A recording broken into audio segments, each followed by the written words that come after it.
Agora, sétimo ano, nós vamos começar a falar do reino dos animais, tá? Nós vamos falar dos peixes, dos mamíferos, das aves, dos répteis, moluscos, artrópodes, os quinidários, tá? E descobrir curiosidades aí de cada um deles, como eles vivem, se é respiração pulmonar, se é respiração cutânea, se eles mamam, se eles reproduzem através de ovos, se é uma reprodução sexuada, assexuada. Então a gente vai ouvir um pouquinho de cada um deles. Então, começando lá na página 19. Os animais como aves, lagartos, polvos e minhocas estão agrupados nesse reino. Eles são eucariontes, pluricelulares e heterótrofos. Apresentam grande variedade de formas e hábitos e são presentes na maioria dos ambientes. Então, a letra A é uma lula, tá? É uma espécie não identificada. O crocodilo é uma espécie que mede cerca de 3 metros de comprimento, ele está aí na letra B. E a letra C é um morcego, ele mede 4 centímetros de altura. E ali, o que eles quiseram mostrar pra gente com esses animais, esses três diferentes animais? Eles vivem em ambientes diferentes. O morcego, por exemplo, ele vive em ambientes escuros, frios, em cavernas, por exemplo. A lula, ela vai viver em ambientes marinhos e o crocodilo, ele vai viver tanto em ambientes aquáticos quanto terrestres, tá? Aí lá na página 20,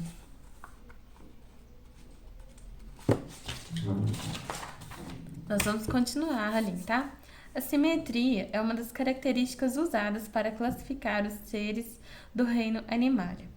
Ela se refere à semelhança encontrada entre partes equivalentes dos seres vivos, quando dividimos por um plano imaginário que passa pelo eixo central do corpo. Geralmente, apresentam simetria bilateral, em que apenas um plano imaginário divide o corpo do animal em duas partes semelhantes, a esquerda e a direita, ou radial. Quando mais de um plano imaginário divide o corpo do animal em partes semelhantes. Caso não exista um plano imaginário que separe o animal em partes semelhantes, ele é considerado assimétrico. Nós, humanos, nós somos mamíferos, pertencemos ao reino dos animais. Nós também possuímos simetria. Ah, como assim? Por exemplo, o meu rosto. Se eu fechar metade dele com o nosso livro, eu vejo uma parte que é simétrica à outra parte. Por exemplo, dois olhos, metade de um nariz, metade do outro nariz, uma sobrancelha, a outra sobrancelha, metade da boca e outra metade da boca. Se eu continuar dividindo o meu corpo, um braço, uma mão, uma perna, um pé, outro pé. Temos uma simetria, é simétrico um lado ao outro. Por exemplo, aqui nós vamos ter uma água viva e uma ave. Então, se eu dividir ao meio, eu vou ter o mesmo pedaço de cá idêntico ao de cá. A ave vai acontecer a mesma coisa, tá? Ela foi vista aqui de lado, mas se você pegar uma ave de frente e olhar, ela vai ser simétrica. Outra coisa que eu falaria. Daqui a pouco eu volto. O reino animal se divide em diversos filos. Neste capítulo, vamos estudar os filos dos poríferos, os quinidários, plateumintos, nematódios, anelídeos, moluscos, artrópodes, equinodermos e cordados. Os poríferos são conhecidos como as esponjas.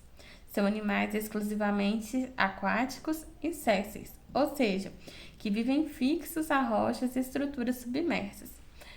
Eu não vou ver um porífero flutuando no fundo do mar, tá? Ele vai estar fixo ali, preso em uma rocha.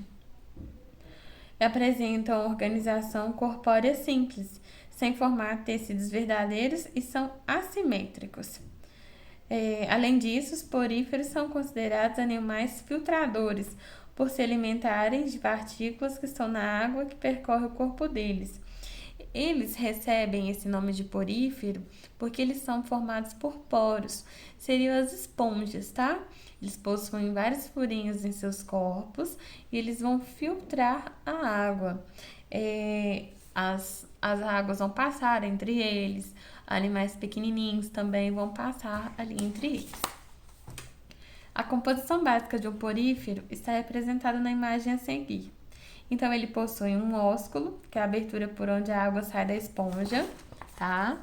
Aqui em cima.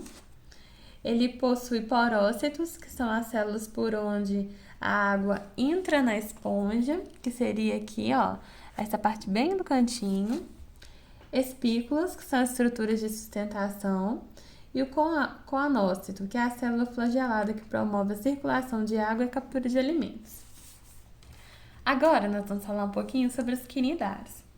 São animais aquáticos e a maioria vive em ambientes marinhos, possuem simetria radial e podem se apresentar em duas formas de vida, inclusive uma mesma espécie, o pólipo, que é céssio e em geral tem formato de um vaso, e medusa, que é uma livre natante e em geral tem o formato de guarda-chuva.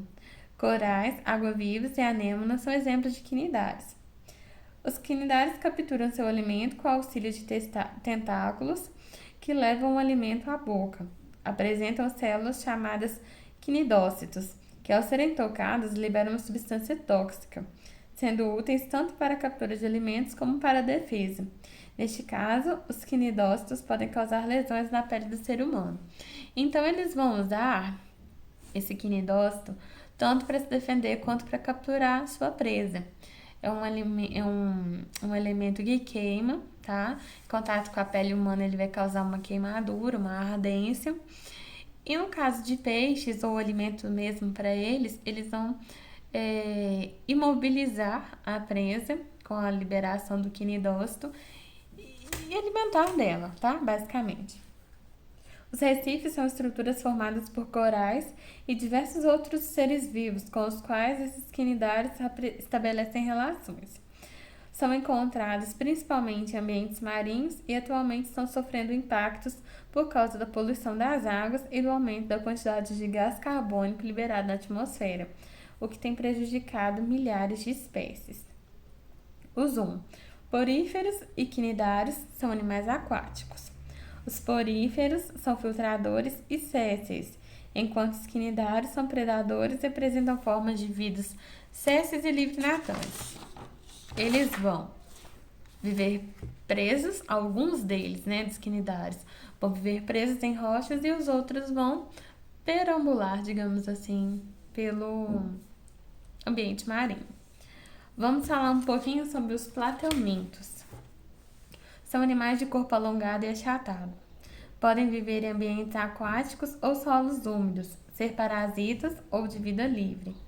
Os de vida livre, como as planárias, alimentam-se principalmente de pequenos animais. Elas liberam substâncias digestivas sobre a presa e depois sugam o material parcialmente digerido. A digestão se completa no interior de suas células. Os parasitas, como os esquistossomos e as tênias, se alimentam de recursos do hospedeiro.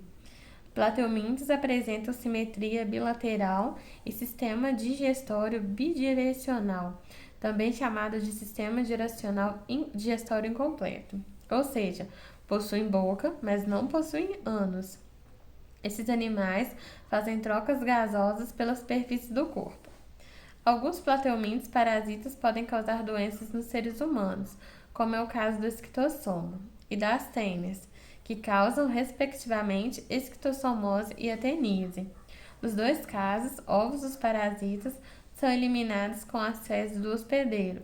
Por isso, a adoção de medidas de saneamento básico e a manutenção de hábitos adequados de higiene estão entre as formas de prevenir essas doenças. Então, a esquistossomose ela é causada por caramujo, tá? Que vão ser encontrados em água suja. Muitas vezes as pessoas entram nessas águas para poderem pescar e entram em contato com o caramujo, que vai liberar uma larva.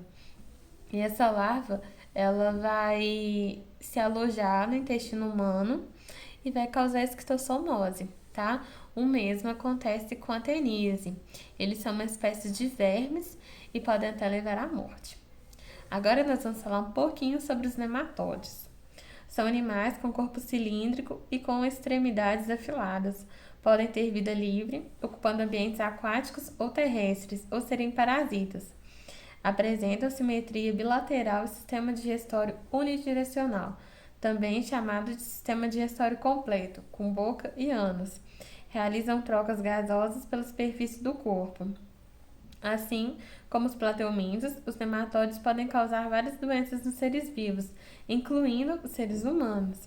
Essas doenças, tais caridíase, que é causada pela lombriga, os ovos desses parasitas são liberados como as fezes do hospedeiro. Por isso, a adoção de hábitos adequados de higiene e a implementação de medidas de saneamento básico auxiliam na prevenção dessa doença. Aí, o que vai acontecer? Eu vou parar por aqui. Amanhã nós temos aula e eu vou continuar com anelídeos, moluscos, artrópodes e equinodermos. Belezinha?